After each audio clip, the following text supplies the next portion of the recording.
auditorio menos a uno, que es exactamente igual que los demás, nos está yendo. Ese alguien en realidad está parado, que todos lo admiran, lo escuchan, lo van a aplaudir, sin embargo está parado en el vacío. Es un interlocutor sobre el precipicio.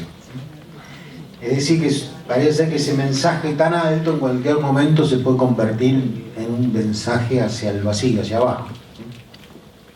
¿Quiénes sostienen esa fantasía? Porque en realidad es un mensaje, los que lo escuchan.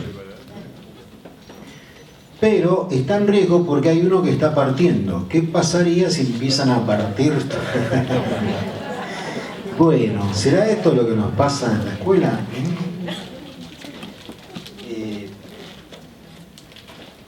Pero yo quiero ir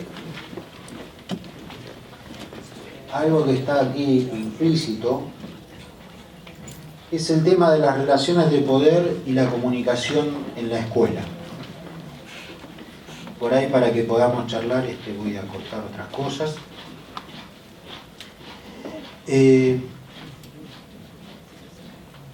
Hay relaciones de poder en la escuela, eso es una primera cuestión. Recuerden lo que decíamos de la cultura desacralizada.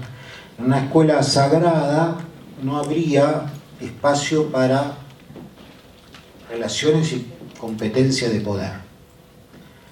Pero lamento recordarles que en todas las escuelas hay disputas de poder. Llamo poder a las zonas de influencia, donde no dejamos entrar a los demás, a los espacios preservados. Llamo poder a que se haga lo que yo quiero, no lo que el otro quiere. Cuando empezamos a tener conflictos, hacemos una disputa de poder.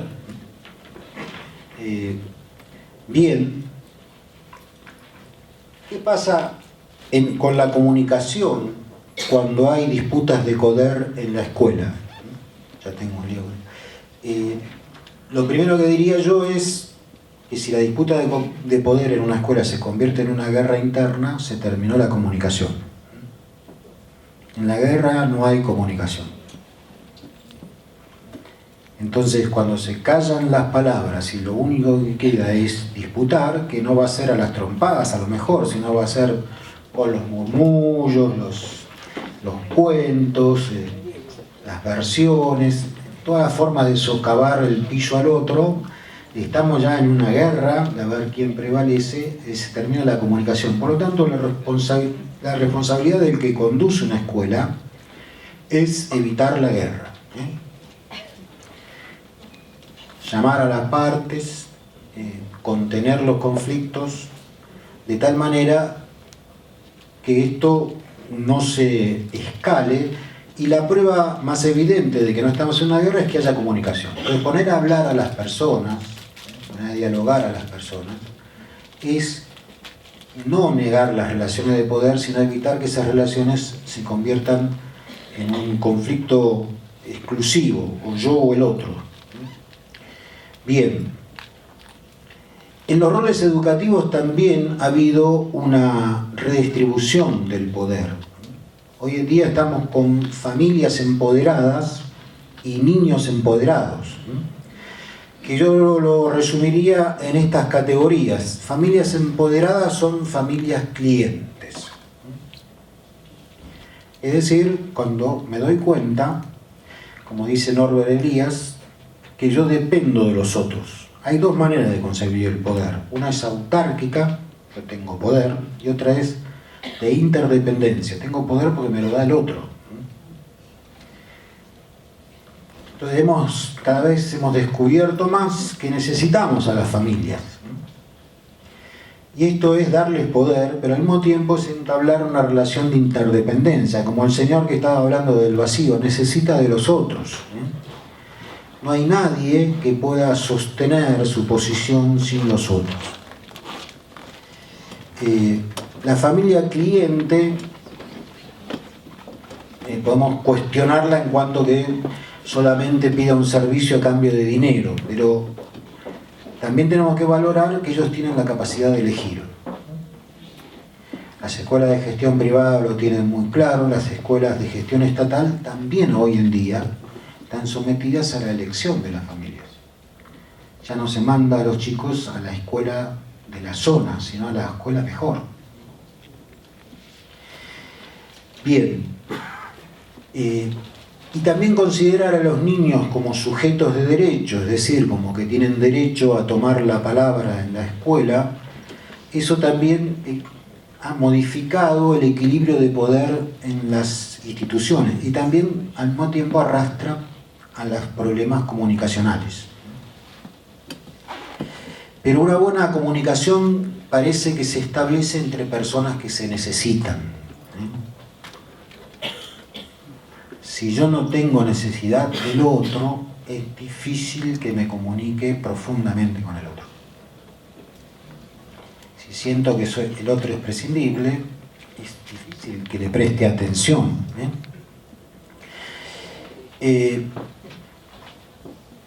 Damos un pasito más.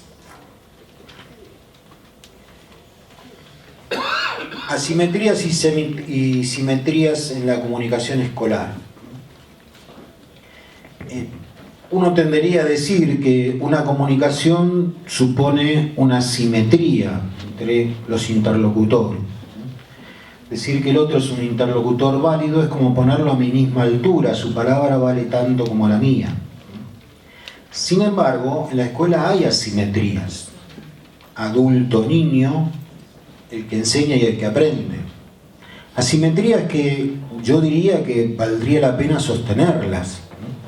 Ya hablamos de los adultos, pero también entre la enseñanza y el aprendizaje hay una asimetría, porque si el docente realmente no sabe de su materia, pierde esa asimetría. Hay encuestas sobre los alumnos realizadas recientemente que cuando se le pregunta a los chicos qué es lo importante, qué es lo que esperan de un docente, qué es lo más importante de un docente, dicen dos cosas: que sepa y que explique bien.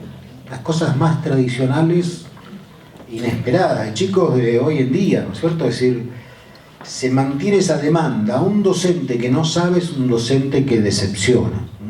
Entonces, esa simetría los chicos la esperan. Entonces, ¿cómo hacemos para considerarlo al otro igual, aunque yo tenga un rol distinto del de él, diferente? A mí se me da la responsabilidad de enseñar, a mí se me da la responsabilidad de cuidar.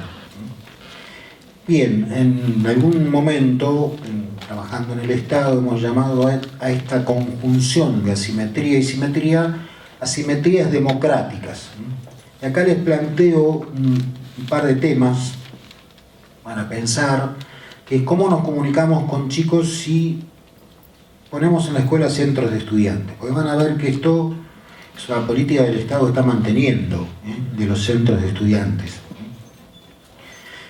Bueno, ¿qué hacemos? ¿Nos organizamos? Yo diría que pueden ser una oportunidad.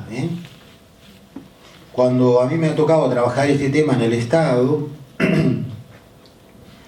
lo que trataba de transmitir a los chicos que eran presidentes de centros de estudiantes, que si funciona bien es una cosa, una herramienta maravillosa, que puede ayudar mucho a la escuela, pero el que está metido en eso, el que quiere participar en un centro de estudiantes, tiene que entender que es un centro de todos los estudiantes, excluido de todos los intereses grupales, sectarios y, por supuesto, políticos.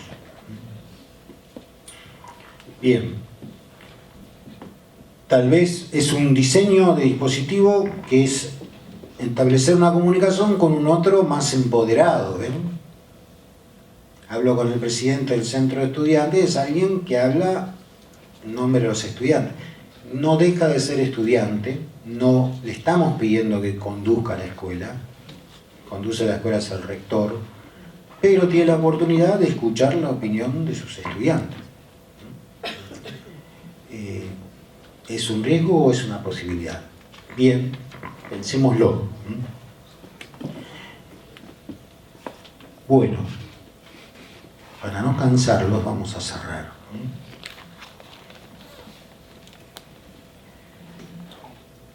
Esto lo vamos a pasar. Podemos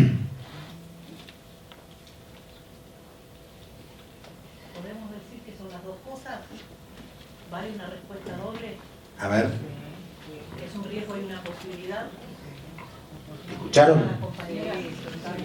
Ah, bueno, si escuchan bien.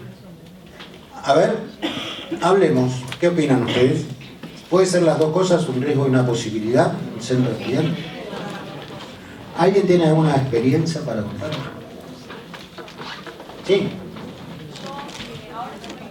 Ahora soy directora, pero soy regente desde 2010 de la escuela. No se escucha. Hola. Sí. Bueno, yo ahora soy directora desde hace 3 años, pero desde 2010 que soy regente de estudios. Cuando en la provincia de Buenos Aires se comunicó la resolución de centros de estudiantes, a mí en la escuela me asignaron trabajar con los estudiantes para armar un centro de estudiantes. Entonces leímos la resolución que tiene un estatuto, un modelo de estatuto, con estudiantes que eligieron sus compañeros. Eran más o menos en total 15 alumnos de toda la escuela, en representación de cada curso, y armamos un estatuto propio con los chicos, y luego hubo un grupo de alumnos que lo llevó adelante, y a nosotros nos sirvió para comunicarnos con ellos y para escuchar algunas cosas que no estábamos viendo. Por ejemplo, tenemos una sala de juegos en la escuela, y los chicos nos vinieron a pedir que la tengamos con todos los materiales que ellos requerían para poder usarla bien. Y entonces, a partir de la intervención del centro de estudiantes, nos tuvimos que comprometer a mejorar la sala de juegos, y para que ellos la usaran mejor hicimos una serie de cine-debate que organizaron los chicos. Siempre había algún docente que lo garantizaba y los chicos venían a discutir las películas que elegían pasar. Fue una oportunidad muy linda. O sea, pero puede ser un riesgo también. Yo creo que puede ser las dos cosas, porque todo puede ser dos cosas. ¿También viviste el riesgo que viste con Pero eso? no, nosotros no lo vivimos como riesgo, pero creo que hay que pensar, hay que salirse de la lógica formal para pensar. Entonces sí, podría ser riesgo y posibilidad. En nuestro caso lo vivimos como posibilidad. Gracias. Gracias. Bueno, no sé si alguien quiere decir algo. Bueno, como todo, pero es un formato que implicaría avanzar hasta esta nueva situación, ¿no? De que estamos en una interlocución con sujetos empoderados, ¿sí? Sí, a ver si te escuchamos. Lo primero que quiero decir que me hubiera gustado escucharlo en el tiempo previsto, porque me pasó en otra oportunidad de hacerlo y disfruté mucho de su charla. Lo segundo, yo digo el riesgo, ¿cuál es el riesgo? ¿De que nos pidan cosas? Eso no es un riesgo, me parece a mí. A mí me parece que es una oportunidad. El riesgo a lo mejor está en que no podamos dar respuesta, pero no me parece un riesgo que pidan cosas. ¿Alguien más? Perdón, sí. El derecho a peticionar nos asiste a todos. En ese esquema el centro de estudiantes puede proponer, gracias. En nuestra experiencia veníamos de una escuela transferida, así que teníamos, después con la transformación y la provincia de Buenos Aires, hasta que no vino la nueva normativa, no se volvió a generar un centro de estudiantes. Se sostuvo durante un par de años. Yo le vi como, falla en lo interno. Los propuestos generalmente son de los años superiores y tiene que haber un trabajo, o sea, están los delegados de curso, pero bueno, se puede trabajar con personas que no estén en la terminalidad. Eso sostiene el proyecto, o sea, le da continuidad. La petición fue un tema. Lo nuestro abarcó acceso a baños para alumnos discapacitados en planta baja. O sea, desde el punto de vista de peticionar estaba en una situación donde uno no había pensado en esa posibilidad, a pesar de que había una alumna que se trasladaba en planta baja. Lo que creo como posibilidad es estar desde los adultos extremadamente pensantes y abiertos, porque lo primero que tiende, y en uno de los años, en uno de los centros, se planteó la gran amenaza que era la objeción en el trabajo de algunos docentes. Entonces se había fortalecido el centro de estudiantes como posibles hacedores y deshacedores de algunos recursos laborales, o coincidentemente, en uno de los casos, se compartía, ¿no es cierto?, a puertas cerradas. Por eso, son decisiones que toma la institución. ¿Puedo hacer un baño? ¿Lo tomo como un riesgo? Hay que tomar decisiones con algún docente que es vox populi, que no es, o sea, también es un riesgo.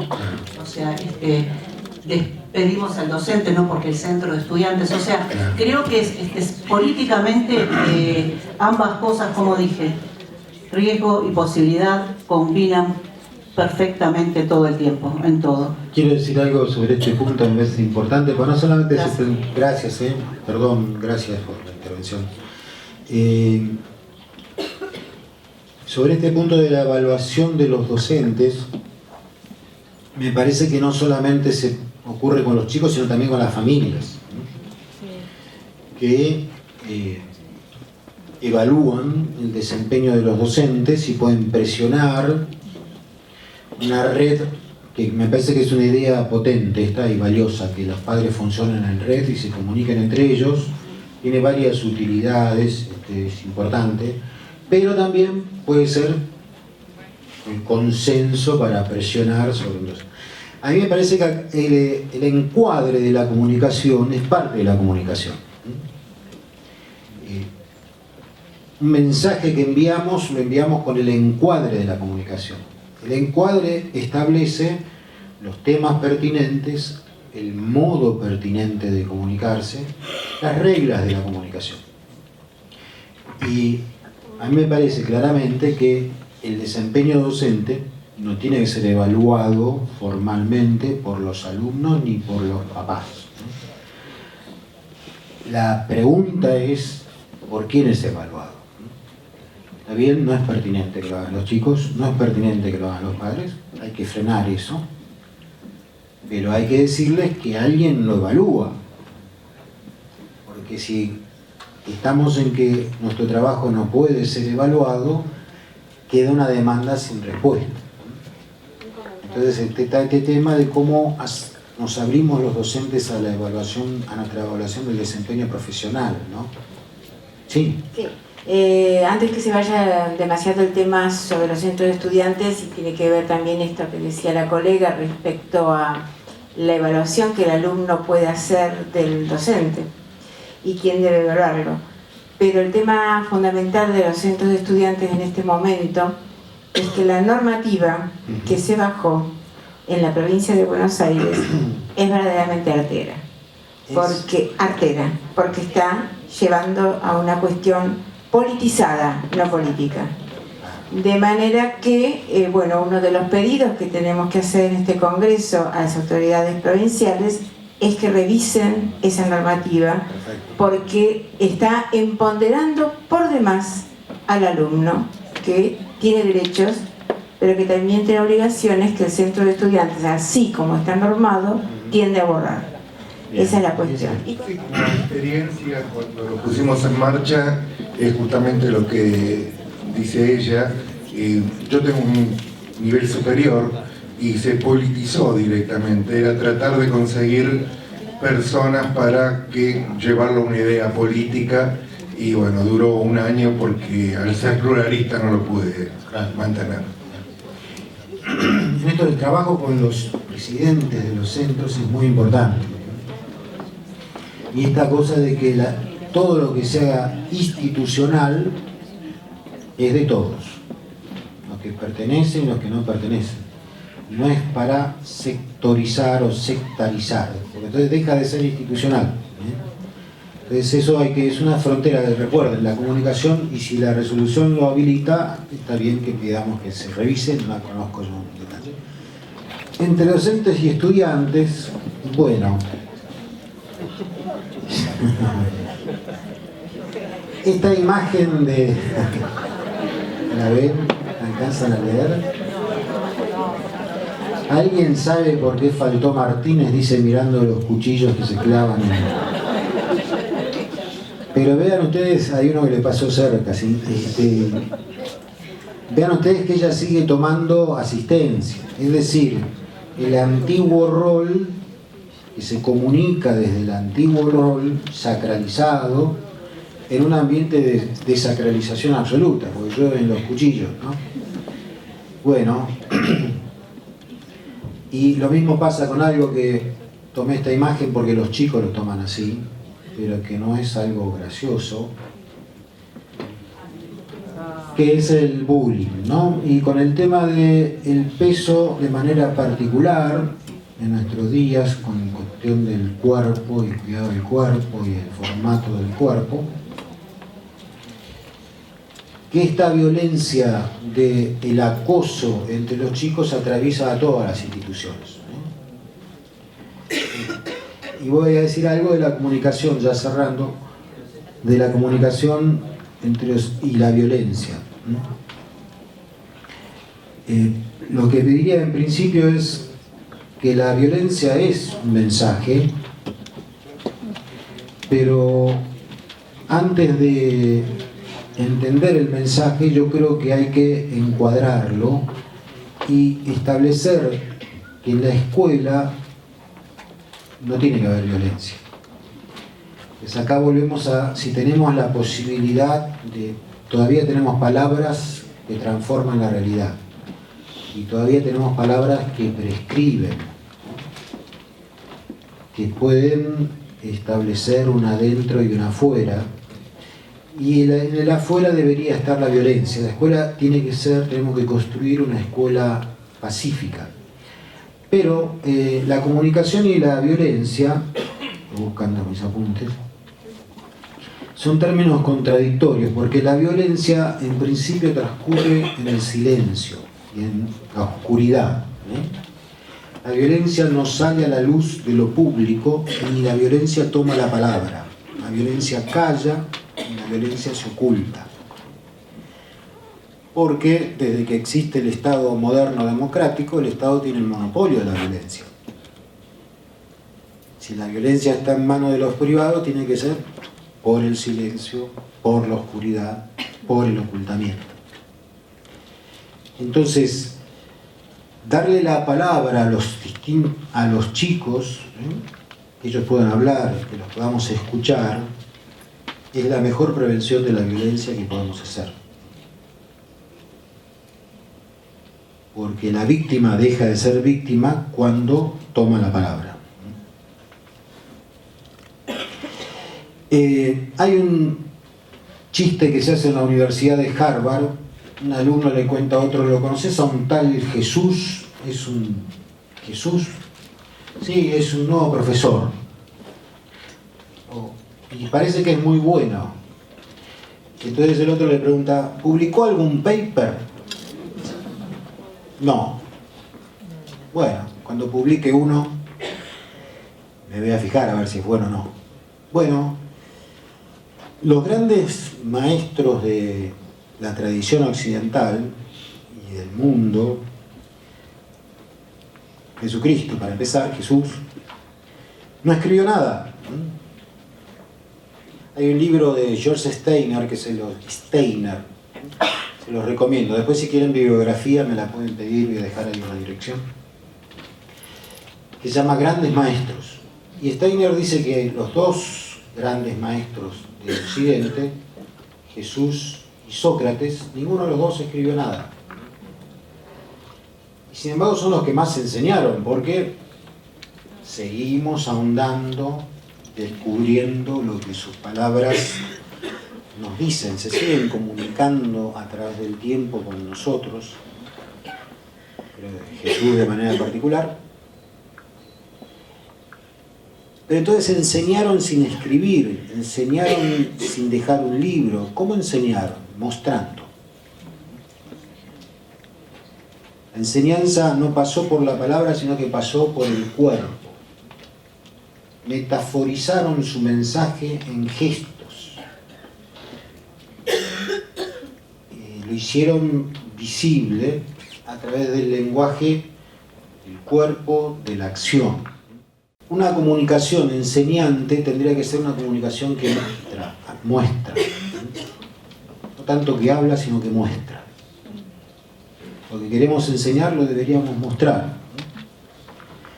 Entonces, entender que nuestras acciones comunican, que nuestros gestos comunican, que el lenguaje se llama analógico, que es el lenguaje que no pasa por la palabra, sino que pasa por la mirada, por la posición del cuerpo, por la acción.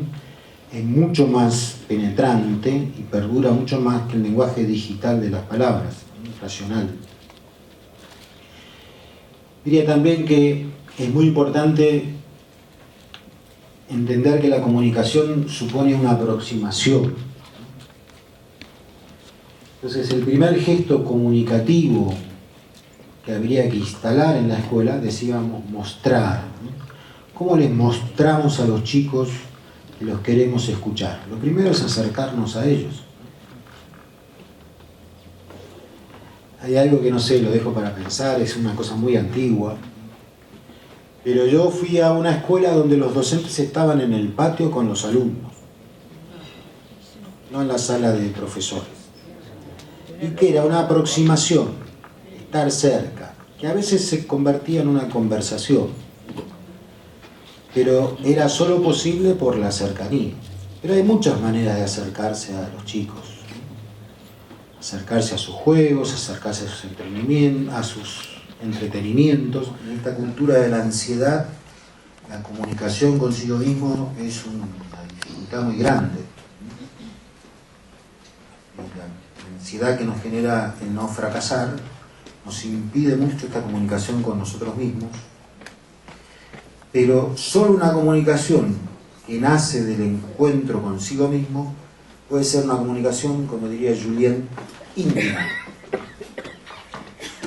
Íntima. Una comunicación que sale desde el interior es una comunicación que puede crear intimidad. ¿Y qué es la intimidad? Confianza.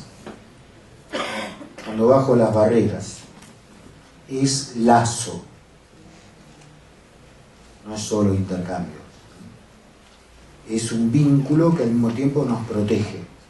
Eso es íntimo. Es contacto desde el centro de uno mismo al centro del otro.